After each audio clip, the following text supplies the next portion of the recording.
Okay, good morning all of you. कैसे हैं आप सभी लोग? आज जो टॉपिक लेके आए हम लोग एक्सप्रेशन एंड सब्स्टिट्यूशंस का। देखिए, किसी भी चीज का सब्स्टिट्यूट जरूर होता है, तो इसलिए हम लोग पहले बात करेंगे सब्स्टिट्यूट की। एक्सप्रेशंस का मीन्स हमारा ये हो गया कि हम किसी को एक्सप्रेस क्या करने वाले हैं। जब एक्सप्रेस करेंगे तभी तो उसका सब्स्टिट्यूट निकालने के लिए पूरी वैल्यू को मैच करेंगे। ओके, देखिए इंटीग्रेशन में बहुत सारे क्वेश्चन ऐसे आते हैं कि आते आते हम उसको नहीं कर पाते हैं, भूल जाते हैं, कॉन्सेप्ट समझ पाते हैं। तो आपको एक ने दो तरीके सिखाएंगे हम। आपको जो मेथड अच्छा लगे आप उसे ऑब्जर्व कर लीजिएगा, एग्जाम में उसको यूज कर लीजिएगा, ठीक है। अच्छा, पहले एक चीज और बता दें आपको, मैंने आपको उस दिन लास्ट वीडियो में बताया था कि जो हमारे क्वेश्चंस होते हैं बहुत सारे, उन क्वेश्चंस को ये देखा जाता है कि उसका जो सब कैटेगरी जिसमें सब टॉपिक्स होते हैं, ठीक है, जो फॉर्मूले की भी अगर इंटीग्रेशन की हमको सीरीज बताई थी मैंने आपको, उन सीरीज में कई सारे टॉपिक्स ऐसे थे कि इनसे रिलेटेड हैं। सपोज कि ट्रिग्नोमेट्री के अलग होते हैं, रूट्स के अलग होते हैं, ठीक है, रेशनल में अलग होते हैं, इलेशन में अलग होते हैं, रिड्यूस के अलग होते हैं, तो ऐसे बहुत वेक्टर के अलग होते हैं। तो ऐसे कई सारी सीरीज थी, ठीक है। तो यहाँ पे जो फॉर्मूले लेके आए हैं वो लेके आए लोग इंटीग्रेशन ऑफ रेशनल फंक्शन के, ठीक है। किसके लेके आए हैं? रेशनल फंक्शन के लेके आए हैं। साथ में एक चीज ध्यान रखना है आपको इसमें कि हम जो फॉर्मूले आपको ऐसे याद नहीं होंगे, ठीक है, क्योंकि बहुत अच्छी क्वांटिटी में फॉर्मुलेज हैं। उन क्वांटिटी को आप नॉर्मल तरीके से याद नहीं कर सकते, लेकिन हम उसको अगर क्वेश्चंस वाइज, मतलब हमने मान लीजिए 6 फॉर्मूले ये ले लिए और ये सब्स्टिट्यूशन है आपको सिर्फ समझाने के लिए है, तो हमने अगर 6 फॉर्मूले लिए, अगर इन 6 फॉर्मूलों पे हम इनके बेस पे क्वेश्चंस कर लेंगे तो हमें फॉर्मूले भी याद होंगे और उनको कॉन्सेप्ट भी हमें याद हो जाएगा, ठीक है। तो यही कुछ समझाने की कोशिश करते हैं। देखिए, मान लीजिए कोई आपका कहीं भी कैसी भी दे रखा हो आपको कि कोई क्वेश्चन दे रखा हो ए स्क्वायर प्लस एक्स स्क्वायर की फॉर्म में, किसमें? ए स्क्वायर प्लस एक्स की फॉर्म में। तो आपको ब्लाइंडली आपको कुछ नहीं करना है, ये एक्स की वैल्यू है, आपको क्या रखना है? ए टेन थीटा रखना है, या फिर आप ए कॉट थीटा रख सकते हैं, ठीक है। आपको कुछ भी नहीं करना है, जब भी प्लस की फॉर्म में आए तो आपको सिर्फ ये वैल्यू रखना है। आपका जो मिक्सर फॉर्म बनेगी आपको करा के बताएंगे अभी हम, तो आपको उसमें सब्स्टिट्यूट है।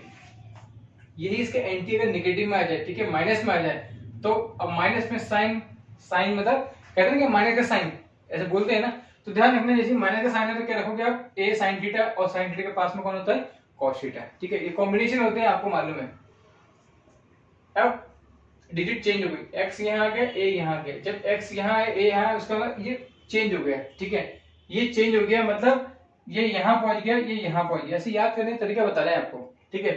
तो कॉस का उल्टा सेक होता है, साइन का उल्टा कोसेक होता है। आपको याद हो जाएगा जल्दी से कि इन लोग का जब चेंज किया था माइनस में, तो ये कुछ इस टाइप से किया गया था, ठीक है, रेसिप्रोकल के फॉर्म में, ठीक। आप, मैं समझता हूँ कभी ये सब चीजों को आप नहीं भूलेंगे।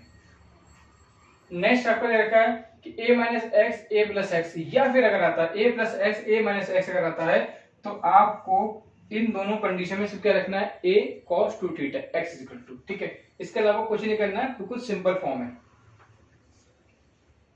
कहीं पे अगर आकर रूट में x minus alpha upon beta minus x, या फिर आ गया रूट में x माइनस अल्फा और बीटा माइनस एक्स, तो आपको इसका सब्स्टिट्यूट क्या रखना है? x equal to alpha cos square theta plus beta sine square theta आपको रखना है। देखिए, ये बहुत ज्यादा फॉर्मुलेज नहीं है, सिलेक्टेड फॉर्मुले हैं। इन सिलेक्टेड फॉर्मुले से मतलब सब्स्टिट्यूशन है, आप अगर ये कर लेते हैं, इससे बाहर कोई क्वेश्चन नहीं आएगा, ये हमें गारंटी है, इससे बाहर कोई क्वेश्चन नहीं आएगा। आप चाहे पूरी बुक्स में छान लीजिए, तो इसलिए बिल्कुल टेंशन मत लीजिए। इतनी चीजों को हमने कहना कम कम चीजों को उठाइए। आप एकदम बटन लेके बैठेंगे आप नहीं कर पाएंगे। आपको क्या करना है कि आपने अब तक जो पढ़ा है उसको आपको रिवीजन करना है बहुत अच्छे से, ठीक है, ताकि आप जब जिस परीक्षा की तैयारी कर रहे हैं, आप चाहे टीजीटी करें, एलटी की करें, पीजीटी की करें, या आप जो भी सब्जेक्ट की तैयारी करना चाहते हैं, तो पहले उसको कॉन्सेप्ट को समझिए। कॉन्सेप्ट का समझ में नहीं आएगा तो आप कोई भी क्वेश्चन को एग्जाम में आपको लगेगा कि अरे ये क्वेश्चन हमने किया है लेकिन कर नहीं पाएंगे, तो ऐसा काम नहीं करना है। थोड़ा सा कॉन्सेप्ट को समझिए, इस पर स्क्रीनशॉट लेकर रख लीजिए। इनके भी बात करते हैं, इनके क्वेश्चन वाइज बात करते हैं, और ये भी आपका सिर्फ एक ही लाइन में आपका आंसर सब पुट हो जाएगा। आप स्क्रीनशॉट लेकर रख लीजिए इसका, ताकि आपको याद रहेगा।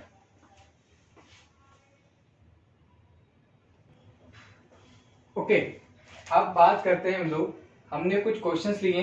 हमने क्या बताया था अभी आपको कि आप क्वेश्चंस को, फॉर्मुलेस को आप ऐसे नहीं समझ पाएंगे आप इसको जल्दी समझ पाएंगे जब आप इसके फॉर्मूलेज में आप इन क्वेश्चन को सॉल्व करेंगे, ठीक है। वरना आप कितने भी फॉर्मूले याद करें, आप याद नहीं होंगे जब तक आप उसका यूज नहीं करेंगे, ठीक है। आपने ए प्लस बी का होल स्क्वायर यूज करा, ए प्लस बी का होल क्यूब, ये फॉर्मूले यूज करे ना आपने, तभी आपको याद हुए। तो इसको भी तभी करते हैं। देखिए वैसे मैंने आपको बताया कि सब्स्टिट्यूट करने के लिए कि अगर इस टाइप के क्वेश्चन आते हैं तो उसमें आप कॉस रखना है, tan रखना है, आपने ये देखा, लेकिन टाइम कम होगा एग्जाम में, आपको ये फॉर्मूले आप इसको 6 पे 6 देख लीजिए, 6 क्वेश्चन यहाँ पे आपके कवर हो जाएंगे। देखिए कैसे ये हमारा कुछ उससे मैच कर रहा है, ठीक है। जब मैच कर रहा है तो उसको आप आसानी से एडजस्टमेंट कर सकते हैं, ठीक है। अन्यथा आपकी फिर वही प्रॉब्लम वरना फेस करेंगे, इसलिए ऐसा नहीं करेंगे, ठीक है। तो इसको चाहे थोड़ा सा चेंज कर लीजिए। फर्स्ट फॉर्मूला इसमें मैनेज कर लिया, देखिए प्लस में है, आप प्लस की चीज काउंट कर लीजिए। मैं इसको आपके ही फॉर्मूला लिख देता हूं, ठीक है। अब ठीक है ना, एक्स का टर्म पहले आ गया। अब इसको थोड़ा सा और कायदे से लिख लेते हैं हम लोग। क्या हो जाएगा, 3x का स्क्वायर प्लस 2 का स्क्वायर, ठीक है। अब जब ये लिख गया है तो आपको क्या करना है, सिर्फ यहाँ ds और लगा दीजिए। आपको क्या करना है, 1/a यहाँ पर कितना है, 1/2 tan इनवर्स। यहाँ पे देखिए x कितना है, 3x और 2 प्लस c, ये हमारा आंसर। एक वर्ड बोल सकते हैं, पुट द वैल्यू निकाल the answer, okay. Put the value निकाल द आंसर, आपको सिर्फ इतना ही करना है, सिर्फ वैल्यू को पुट करना है और उसका आंसर निकाल देना है। देखिए ये सब्स्टिट्यूशन से भी हो जाएगा, वो सेकंड मेथड होता है। फर्स्ट मेथड होता है कि सेकंड मेथड में फिर हम डायरेक्ट बात करते हैं, क्योंकि उसमें आप वैल्यू रखेंगे, उसके फ्रेम बनाएंगे, लास्ट में फिर ये रखना पड़ेगा, ये इंडिकेशन करना पड़ेगा। तो ऐसा ना करके आप उसको मैच कीजिए, फॉर्मूलेस को याद कीजिए और उसको डायरेक्ट उसमें पुट कीजिए, ठीक है। चलिए नेक्स्ट हमारा जो रखा है, इसको देखिए मैच कर रहा है हमारा सेकंड वाले से, तो सही लिखा है बिल्कुल, उसको तरीके से लिख लीजिए। तरीका जरूर बोलते हैं हम लोग, ताकि आप अगर तरीके से इसको नहीं लिखेंगे तो उसको सॉल्व नहीं कर पाएंगे, ठीक है। चलिए तो 1/2a दे रखा है आपका, 2 तो मतलब कितना हो गया, 4 हो गया। लॉग देखिए मॉड लगाना है आपको, ब्रैकेट नहीं लगाना है। x कितना है हमारा, 3x माइनस 2 और 3x प्लस 2, ठीक है, प्लस c जो होता है ये हमारा जम से अधिकार लगाना है इंटीग्रेशन में, ठीक है। तो बिल्कुल मिस नहीं करना है, बस आपको पुट करना है और आपको आंसर सॉल्व करना है। देखिए फॉर्मूले भी आपको याद होंगे इसके अकॉर्डिंग, वरना आपको फॉर्मूले याद नहीं होने वाले हैं ऐसे, ठीक है। देखिए नेक्स्ट क्वेश्चन दे रखा है आपका, इसको दे सकते हैं हम लोग 4 का स्क्वायर माइनस 3x का स्क्वायर। तो बस जल्दी से लगा दीजिए, कितना हो गया, 1/2a का मतलब कितना हो गया, 1/4 है तो हो जाएगा आपका 8 हो जाएगा, ठीक है। और लॉग a कितना है आपका, 4 plus 3x 4 minus 3x plus c, ठीक है। जल्दी से आंसर लिख दीजिए, बस इतना करना है आपको। नेक्स्ट रखा है आपका रूट में, ठीक है, इसमें थोड़ा कम है तो उसको मैनेज कर लीजिएगा। देखिए यहाँ पे भी कोई मैच कर रहा है, इसको हम क्या लिख सकते हैं, 1/रूट में 3 का स्क्वायर और 25 का लिख सकते हैं 5x का स्क्वायर और dx।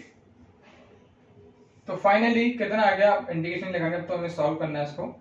कितना हो गया, साइन इनवर्स होता है, x की वैल्यू कितनी है, 5x दिख रही होगी, a की वैल्यू कितनी है, 3 प्लस c, ये हमारा आंसर, ठीक। बस इतना करना है आपको, इसके अलावा आपको कुछ खास नहीं करना है, ठीक है। नेक्स्ट रहता है आपका, देखिए मैच कर रहा है आपका, इसको पहले एक तरीके से लिख लेते हैं हम लोग, 4x का होल स्क्वायर प्लस 5 का होल स्क्वायर। कोशिश कीजिए कभी 4x रखो, कुछ भी x रखो तो उसको ब्रैकेट में करके लिखिए, ताकि लिखने में अच्छा लगे और आपका क्वेश्चन जल्दी सॉल्व हो जाए। तो चलिए मैं इसको नेक्स्ट तरह से कर देता हूं। तो क्या दे रखा है हमारा, लॉग x की वैल्यू कितनी है यहाँ पे, 4x, ठीक है, प्लस रूट में a स्क्वायर का मतलब कितना हो गया आपका, 25 हो जाएगा, एंड x का मतलब कितना है यहाँ पे, 4x। 4x स्क्वायर का मतलब आपका हो गया 16x², ठीक है, इसमें मॉड में प्लस सी, ये हमारा आंसर, ठीक है।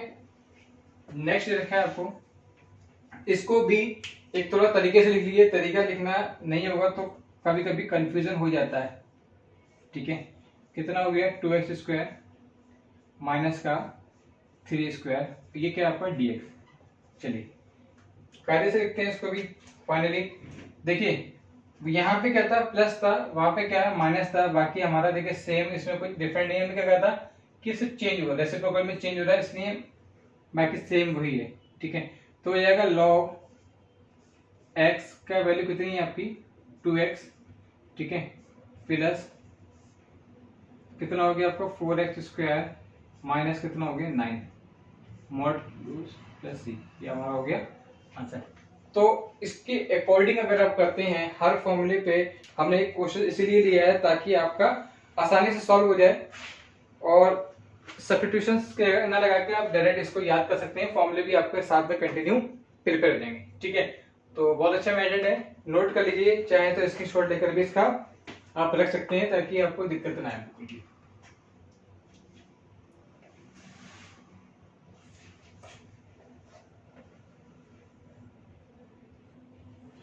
ओके, कुछ इसके हटके भी क्वेश्चन आ जाते हैं, उनको भी देख लेते हैं। मान ली कहीं पे क्वेश्चन आ जाए आपका, इवेल्युएट x की पावर 4 अपॉन x² प्लस 1, ठीक है। कभी कभी ऐसे क्वेश्चन आ जाते हैं तो हम जल्दी से कोशिश करते हैं कि इसमें x रखें, इसमें साइन रखें, कॉस रखें, टेन रखें, सेक रखें, कोसेक रखें, तो बहुत ज्यादा कंफ्यूजन होता है, कुछ कॉमन ही निकलता है। तो ऐसी प्रॉब्लम से बचने के लिए बस कुछ मत कीजिए, जो यहाँ प्लस लिखा है ना, इसी को सब्ट्रैक्ट कर दीजिए, इसी को ऐड कर दीजिए, बस बात खत्म कीजिए, यहाँ पे अपने मुद्दे की बात पे आ जाइए, ठीक है। जब इसको आप अलग अलग कर देंगे तो आपको बस तरीका आपको मिल जाएगा। तो एक बार इसके साथ इसको लिख दीजिए, अलग कर लीजिए इसको, एक बार इस बेचारे के साथ इसको लिख लीजिए, इसको भी अलग कर दीजिए, ठीक है। आपको मालूम है इसको हम ऐसे भी ले सकते हैं, क्योंकि आपने बचपन में फॉर्मूले पढ़े होंगे एनसी क्लास में, तो उसको आपको बस लिखना है और इसको भी एक बार खाली आपको लिखना है, ठीक। तो देखिए इनसे तो चटक गए, ठीक है। बचा क्या हमारे पास x² माइनस 1 इंटीग्रेशन में, और एक ये वैल्यू बची हमारे पास। इन दोनों की वैल्यू आपको मालूम है, तो अगर आप इन दोनों की वैल्यू को अगर पुट कर देते हैं तो आपका जो आंसर है वो आसानी से फाइंड आउट हो जाएगा। देखिए कैसे निकल आएगा, मैं यहाँ कर देता हूँ इसको। तो इसको तो अब जब ओपन करेंगे तो हो जाएगा x³ प्लस 3 माइनस x, ठीक है। और ये जो वैल्यू होती है ये किसकी होती है, अभी आपने फॉर्मूले भी किए थे, tan इनवर्स x, ठीक है, प्लस सी। भाई जो प्लस सी तो हमारा जन्मजात अधिकार है, इसको तो हमको लिखना ही लिखना है, ठीक है। तो ऐसे कभी क्वेश्चन आते हैं तो भी आप उसको अलग से कर सकते हैं, ये कोई फॉर्मूले पे अटैच नहीं होते हैं, आपको थोड़ा सा आपको सेंसिंग पावर यूज करनी है अपनी। एक चीज ध्यान रखना, थोड़ी पैटर्न की स्ट्रेटेजी बनाइए। काफी लोग का क्वेरी है कि क्वेश्चन है कि सर कोई नोटिफिकेशन अभी तक नहीं आया है, प्रिपरेशन कैसे क्या होगा। तो एक बात हमेशा ध्यान रखिए कि नोटिफिकेशन आने में टाइम लगता है, आपने जो स्टडी है उसको अच्छा रखिए। अगर नोटिफिकेशन आ भी जाएगा तो भी आपको तैयारी करनी है, ठीक है। नहीं आ रहा तो करिए, आपको टाइम मिल रहा है, अच्छी बात है, जितना टाइम पीरियड आपको मिल जाएगा। क्योंकि नोटिफिकेशन आते ही अगर मान ली एग्जाम आपको बहुत जल्दी हो जाए तो आपको फिर कैसे प्रिपरेशन करेंगे, तो ये चीज मत कीजिए। जैसे एक अपने जो सैनिक भाई होते हैं बॉर्डर पे हमेशा तैनात रहते हैं कि किस समय भी युद्ध हो सकता है, तो जस्ट फॉरवर्ड आपके जो एग्जाम है वो युद्ध से कम नहीं होता है। हम लोग भी बहुत प्रिपेयर करते हैं, बोले हुए प्रिपेयर करके उसको फेस करते हैं, तो हम भी बहुत फेस करते हैं। तो अपने स्टडी रखिए, ठीक है, अपने आप को खुद को पॉजिटिव रखिए। अगर पॉजिटिव खुद में रखेंगे तो प्रिपरेशन करने में आपको दिक्कत आएगी, ठीक है। अभी टाइम है इसलिए हम आपको बहुत तेज भगा नहीं रहे हैं, ठीक है। आपके कुछ ऐसे ही कॉन्सेप्ट क्लियर करा रहे हैं ताकि एग्जाम्स में बस हमारा एक मोटिव होता है कि भले ही हम 100% तैयारी ना कर पाए कोई दिक्कत नहीं है, ठीक है। बट अगर 70% हमारी जो प्रिपरेशन है ना अगर इस 70% में से कोई भी क्वेश्चन अगर आपके एग्जाम में आता है और आप अगर इसमें से भी नहीं कर पाए तो ये हमारे लिए बहुत शर्म की विषय होगा। ठीक है, जरूरी नहीं है कि आप 100% कर रहे हैं, आपको उसमें आता कुछ नहीं ठीक से, आपको 50% नहीं आता ठीक से, ऐसा नहीं करना है। 70 है तो 70 में 70% में आना चाहिए। ठीक है, अपनी स्ट्रेटेजी को अच्छा कीजिए, कॉन्सेप्ट को क्लियर कीजिए। ये बेसिक चीजें हैं, इनको जरूर समझिए। अगर ये आपको क्लियर नहीं हुई है तो आप वहां पे क्वेश्चन कुछ बड़े नहीं आने वाले हैं, कुछ हवा नहीं आएंगे, क्वेश्चन यही सब आएंगे। बस क्या है कि हम सोचते हैं कि अरे ये तो हमारे करा हुआ है तब भी हम नहीं कर पाते, ये हमारे लिए बहुत गलत बात होती है। तो उसको आप अच्छे से प्रिपेयर कीजिए। Thank you so much. और प्लीज चैनल को लाइक और सब्सक्राइब करना बिल्कुल ना भूलिएगा। ठीक है, अनुप सर के साथ आप हम सब कुछ सीखते रहेंगे, तो बिल्कुल टेंशन मत लीजिए। जब तक मैं हूँ आपकी अच्छे से कॉन्सेप्ट को क्लियर कराएंगे। आपको एक दिन ट्रिक, एक दिन आपको डिस्क्रिप्टिव में, दोनों मेथड कराएंगे, फॉर्मुलेज बताएंगे आपको अच्छे से अच्छे, ताकि आपका माइंड में ऐसे सेट हो जाए कि आपको टेंशन नहीं होगी बिल्कुल। Thank you so much watching this video, keep it up.